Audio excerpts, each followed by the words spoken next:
For centuries, women have been told by culture, science, and society that their qualities are lesser. Emotional sensitivity, empathy, intuition, nurturing instincts, and even physical traits have been framed as weaknesses rather than strengths. These ideas weren't just personal opinions. They shaped generations of biased research and social norms. But what if the very traits labeled as inferior are actually sources of resilience, wisdom, and transformation? Let's begin by asking, what have we been told to suppress, and what happens when we reclaim it? Have you ever noticed how women will fawn over men when they're playing with kids or when, let's say, they're cooking them a meal? I think that's so common, and I won't be an exception to that, because sometimes this quality looks so impressive, but again the fact is it's coming from our unconscious pattern of looking for what we are trained to be in the first place. Why do you think that is, that men are almost constantly praised for doing the most minimalist actions with kids, or let's say helping out in the kitchen, getting so praised for it, whereas women are just expected to do it? Because for women, be it serving on the dining table or holding a family together, it's seen as a job, quote unquote, a social norm, a gender norm that she has to confide by, and if she doesn't, then that's viewed as deviant. And you would have seen this pretty much common, like even if a woman is serving at the dining table and the partner gets up and starts doing the same thing, the family would be like, oh, such a helping partner. When in first place, that's not helping. That clearly is indicative of the fact, oh, well, that's a woman's job, and if the guy is helping, then, or the partner is helping, that's probably because it was her job in the first place. It was the person who was serving on the table to do, and was actually expected and obligated to do.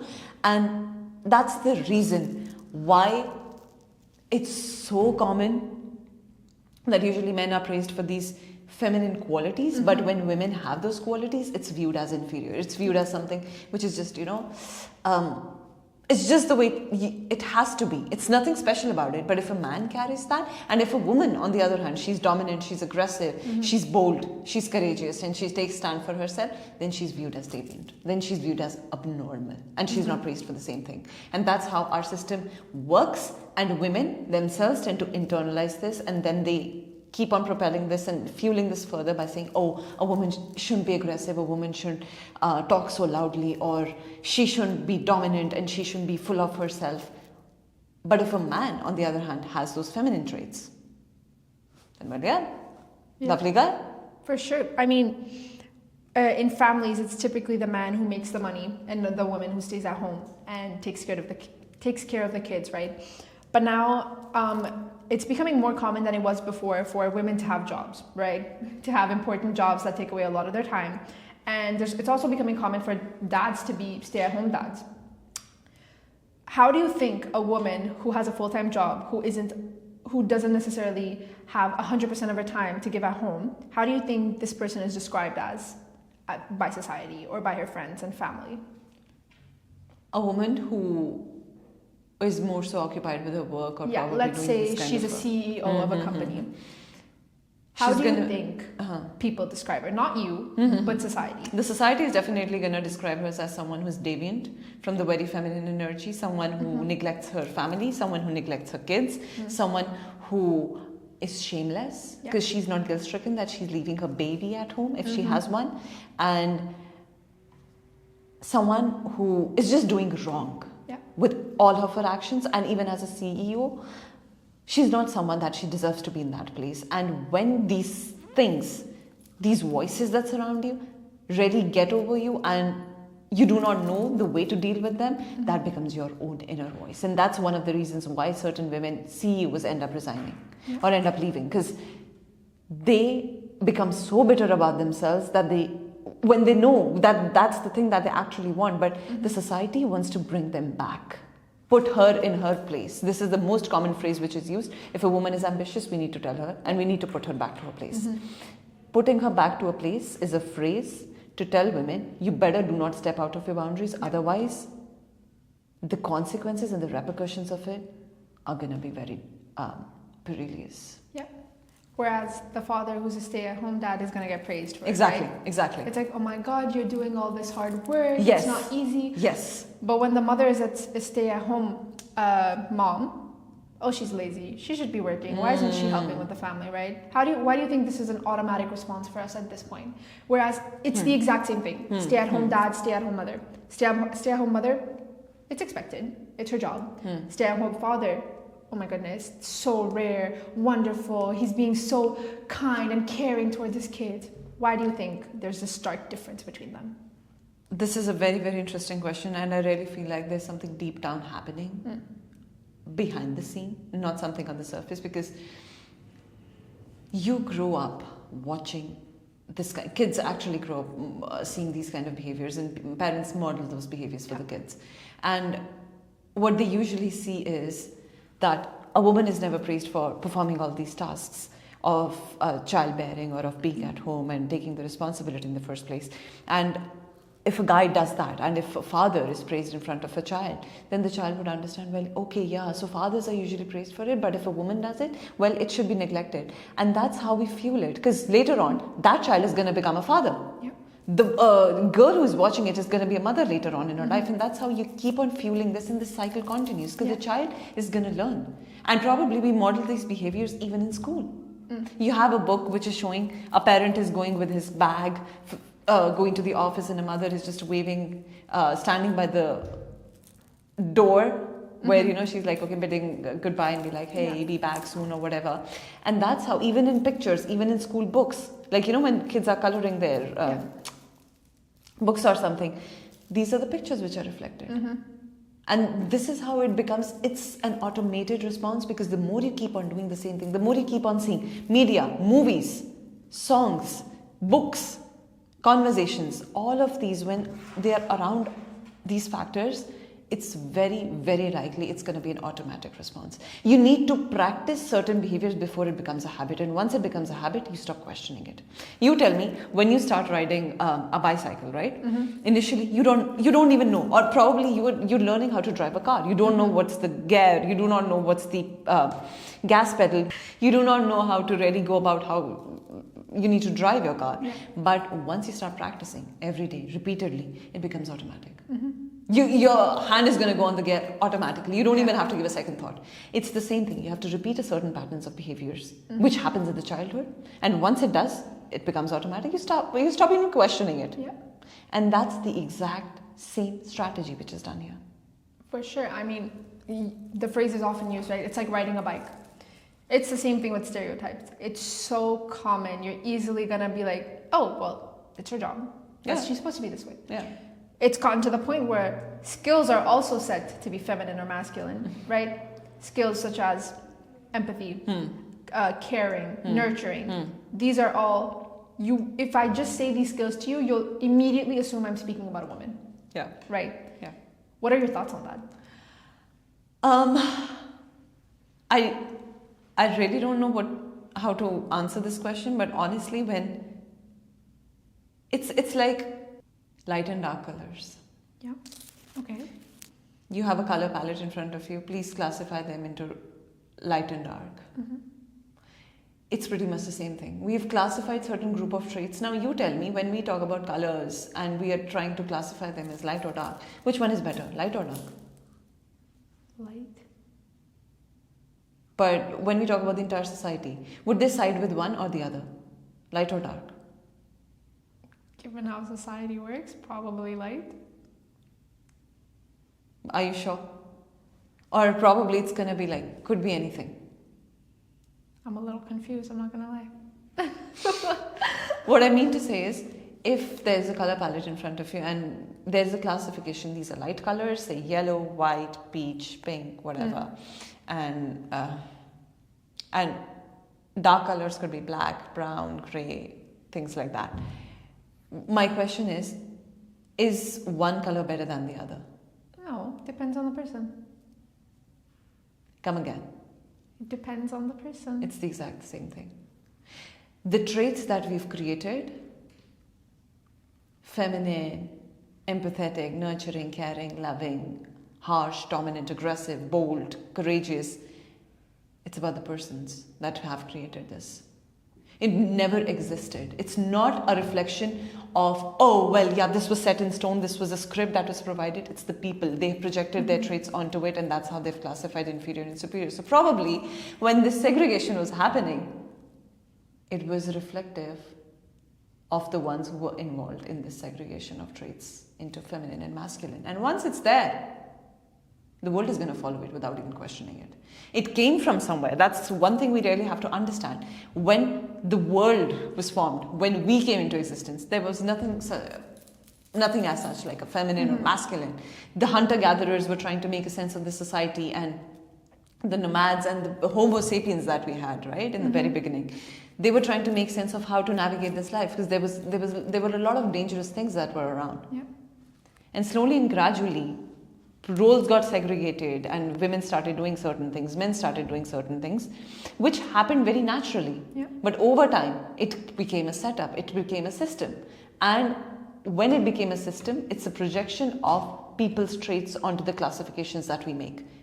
It's not something that naturally came up. You know, some people might say that that's biology, though. They will say women are biologically more nurturing. They're more caring. How would you answer to that? How would you explain this to someone whose point of view is biology? I understand the perspective when people say it's biology, but biology also says that women are physically weak. When in reality, many of us do not know how pregnancy works, especially when we talk about men or probably the entire community, and even women themselves. Because there's a lot which goes behind just physically carrying a baby. Yeah. It's the same way when it comes to traits. It's our lack of understanding of those traits. If those traits were inferior, if those traits were like, it's biologically different, or women are more nurturing or caring and giving, it was because women never got, or probably they were never placed in the roles which demanded leadership, which demanded aggression, which demanded courage. And if someone is always given, it's like, you're playing a role in a theater. So if you're always given one role, people know your competency in that role. Yeah. But until and unless you try some other role, you will never know what your potential is. And that's how women are always segregated in this role. And they're never given the other opportunities, or they never even try. Even if they're given the opportunities, they self-doubt and they're like, well, I cannot. Yeah. I cannot do it. I'm not right for this role. How do you break from this? Breaking from this really needs working on the urge to fit in.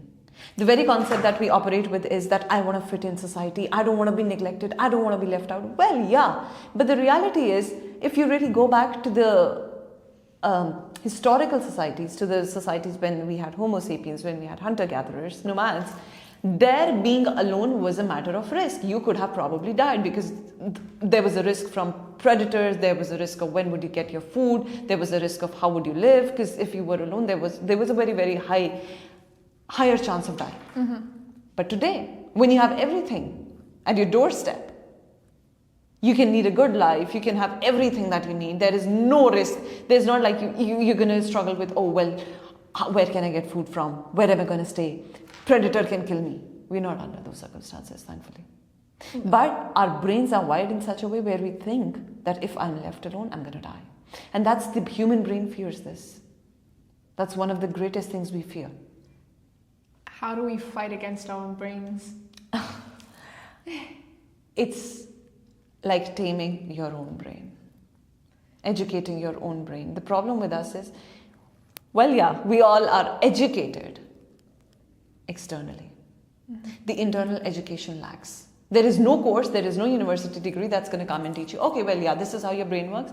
How many of us know the way we react? Most of the time, we are reacting from impulse. Most of the time, we are literally reacting. Here's the email, here's your response. Here's an aggressive email, here's my aggressive response.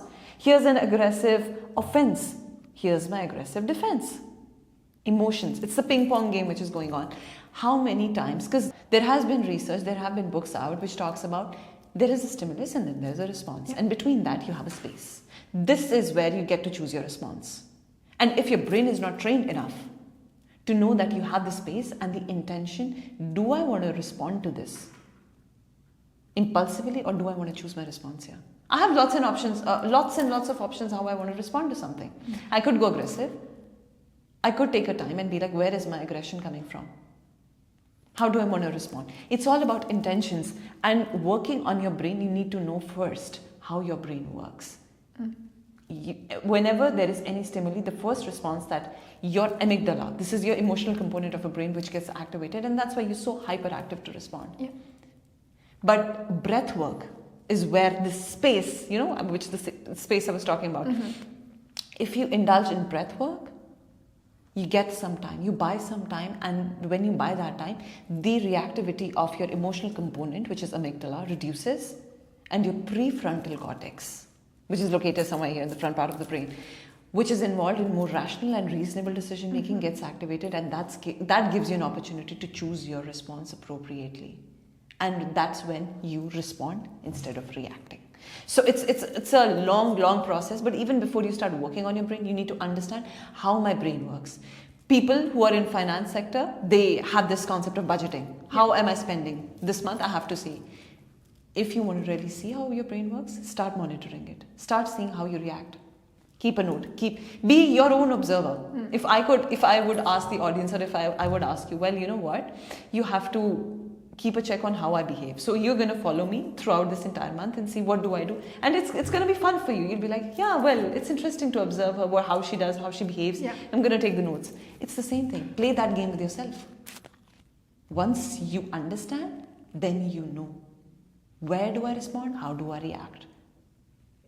And for that, you really have to first track your patterns.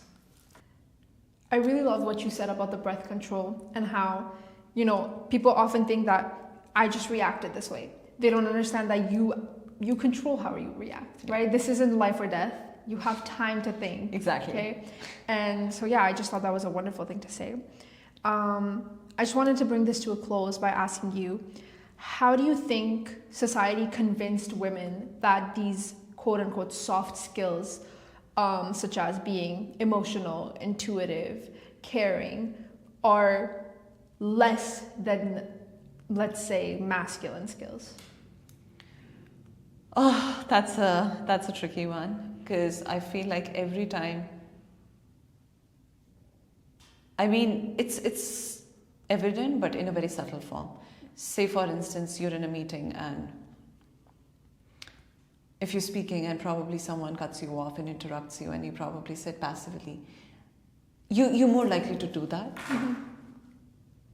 Because you've been convinced in that way that, oh yeah, that's being feminine. But if a woman, she takes her space, it's going to be viewed as someone, oh, she's more of a masculine energy, so stay away from her. She's more of a masculine, she's not approachable. That's even, when it comes to relationships, dating, oh, women with masculine energies, they are just out of my league. And that's one of the reasons why, because women, it's not even about women, it's actually about everyone, but women tend to struggle with this, that I'm going to be left alone.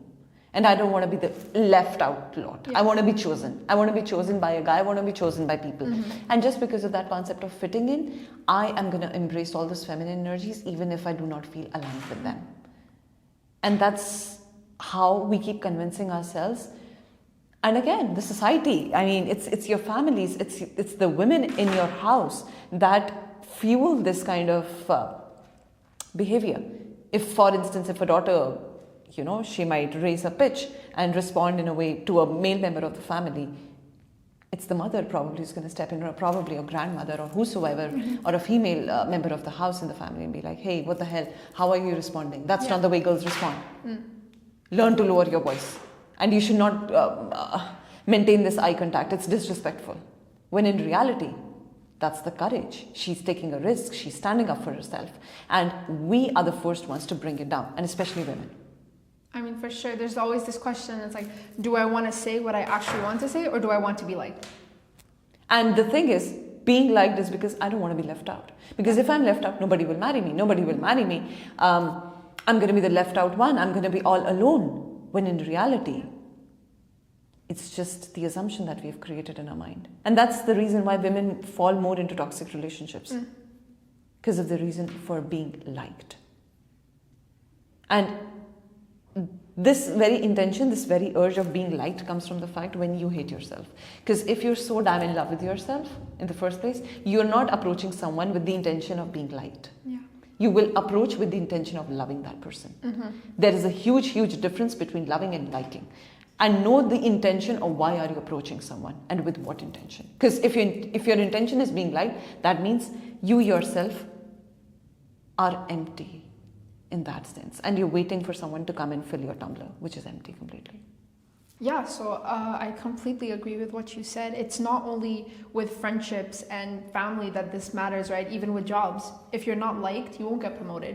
You won't get invited to the after work dinner parties. And so it's a constant battle of double standards where you have to be liked if you want to be promoted, but you're not being truthful to yourself at the same time. Exactly. And that's the reason why people are dissatisfied even after they have everything in the world, even if they have been promoted or they've been in a relationship, they still are craving for something. And that's their own love that they crave for. They don't know. That's the unconscious thing. And we're always looking at outward. We're like, probably a vacation is going to make me happy. Probably having kids is going to make me happy, when actually none of that does. Yeah. I'll leave you with this question. How do you think that this concept of inferiority of women's skills ties into this pattern that we have of victimizing ourselves? Oh, this is one of the lovely questions, because I really try to focus on my own victimization patterns, which I'm definitely going to discuss in our next conversation. All right.